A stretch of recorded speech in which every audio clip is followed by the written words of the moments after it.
lamang na po sa material dito ang white. Tingnan nyo pong mabuti yung posisyon. Meron po siyang 3 pawn sa queen side. Samantalang yung black, dalawa lang. Sa may king side, equal yan, tig-4.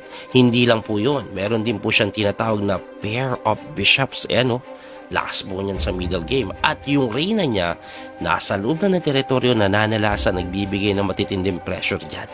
No? So, kaya nga po, pag yan ang yung pinagbasihan, tingnan mong mabuti, masasabi mo, winning na ito pong white dito, no? Yun nga lang, itim po ang titira dito. Black turns to play at lahat ng pinagsasabi kong kalamangan ng white, mababaliwala pag nakita nyo yung best move ng black dito. Nangyari po ito noong 1972 pa between Anderson and Hartson.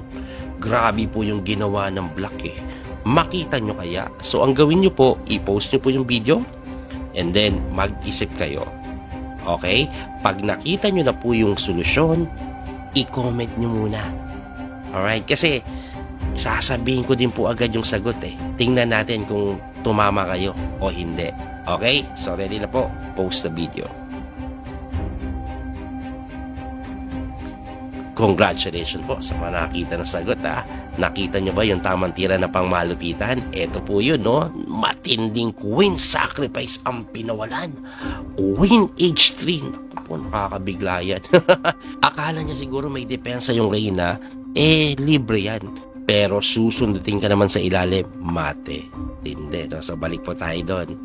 Coach, ba't mo kinapture? Itakbo mo lang. Dito ba? Mati pa rin sa ilalim. O, ibalik ulit natin. Dito tayo manakbo. Ayun. Kakainin naman po yung pawn. O, saan ka tatakbo? Only square. Pagka-check dito, mati pa rin. Grabe, no? Hindi na queen sacrifice. Dapat nakikita nyo mga ganun pag naglalaro kayo, no? Lupit.